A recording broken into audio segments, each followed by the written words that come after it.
سنة وحضراتكم طيبين بمناسبة عيد انتصارات أكتوبر، وشكرا لدعوتي في هذا الجمع الكريم. الأبطال عمر عايزين نتكلم باختصار، إنما أنا كنت عايز أوضح للناس اللي هم واخدين فكرة من الفيلم إن كانت عملية إيلات عملية واحدة، إنهم كانوا 3 عمليات،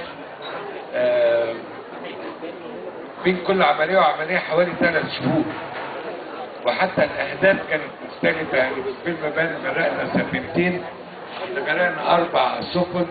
في العملية الأولى غرقت السفينة باتيام داليا وهيدروما، وفي العملية الثانية غرقت سفينة بيت شفع وباتيام، وفي العملية الثالثة تم تدمير الرصيف الحربي. الدكتور عاصم كان بيقول انه العدو كان حضر موقعة في منطقة الزعفرانة، العدو هاجم فيها على هذه المنطقة وأحدث بها شوية خسائر. دي حاجة لها علاقة مباشرة بالعمليات بتاعتنا، لأن العدو بيحب الإعلام كتير قوي، فراح جايب نقلة دبابات اسمها بيت شفع بتشيل 8 دبابات و3 عربيات مدرعة، وهجموا على منطقة الزعفرانة. كانت منطقة ضعيفة فيها الرادار، وحتى فكوا الرادار وخدوه بغرض الإعلام. وكانت القيادة السياسية الرد بتاعها إن احنا نغرق بيت شفع، وقد تم إضراب بيت شفع، وكان جنبها بالصدف كانت جنود ثانية اسمها باتيام غرقت في هذه العملية. الأبطال عمر ما اتكلمش على حاجة ألا وهي البطولات الفردية داخل البطولة الجماعية. يعني العملية إجمالا كانت عملية بطولية جميلة جدا، لكن كان جواها بطولات فردية، زي الماتش بتاع الأخير بتاعنا لما كسبنا فيه، كان بطولة جماعية لكن كان لمحمد صلاح بطولة فردية. هذا ما حدث في العمليات. يعني أنا متذكر في العملية الأولى لسبب أو آخر احنا بننزل اثنينات يسموهم حتى البادي بتاع الأبطال عمر ما كملش العملية لسبب أو آخر، قال إن الجهاز بتاعه مش بيوصل له الهواء وكده، وكان المفروض تتلغي هذه المهمة بتاعتهم. يعني كان هينقص، هم 3 مجموعات، هتنقص مجموعة بتلت العملية. فما كان من أبطال عمر إلا إنه نزل منفردا مخالفا كافة قواعد الغطس والحاجات اللي ما تعلمناهاش خالص.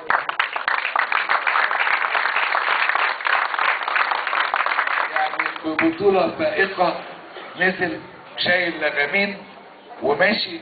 هو حتى الواحد ما يعرفش يشيل لغمين، لأن الواحد لازم يعمل ايده كده فيها البوصلة عشان يعرف اتجاهه هو ماشي تحت المية فين. هو شال اللغمين وكمل عملية وغرق السفينة منفردا.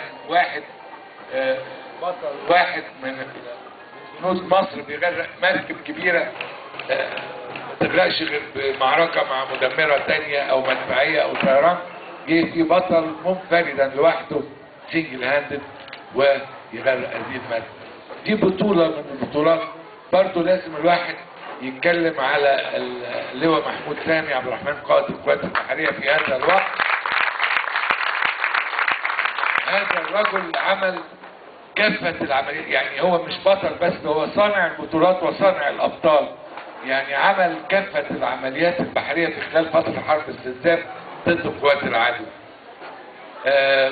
خلى كل أسرع قوات البحرية تشتغل. يعني خلى المدمرات ضربت رمانة وباروزة، الغواصات كانت مرابطة غواصتين، واحدة قدام حيفا واحدة قدام أشدود طوال فترة حرب الاستنزاف.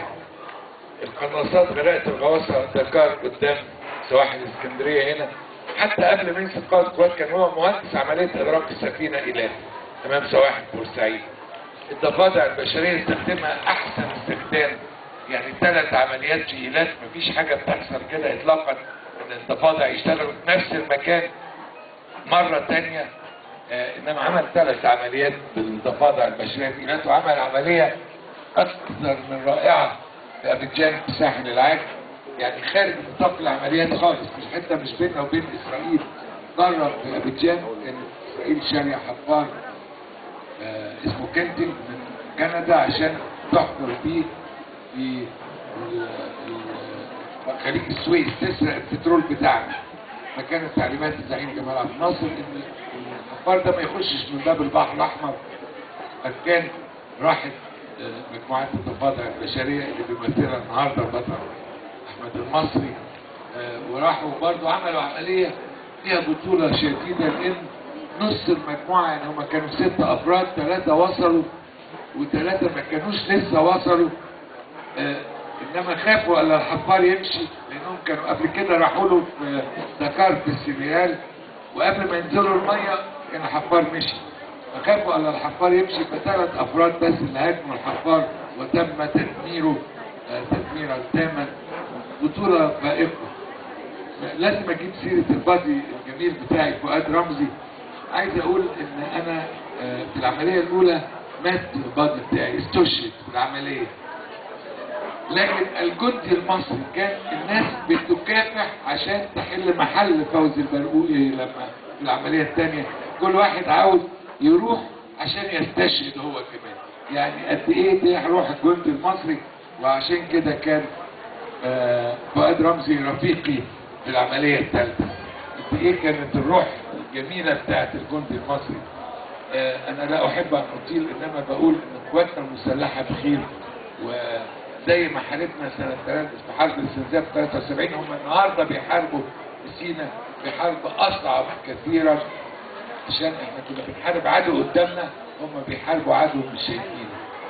تحيا مصر وتحيا الوطن.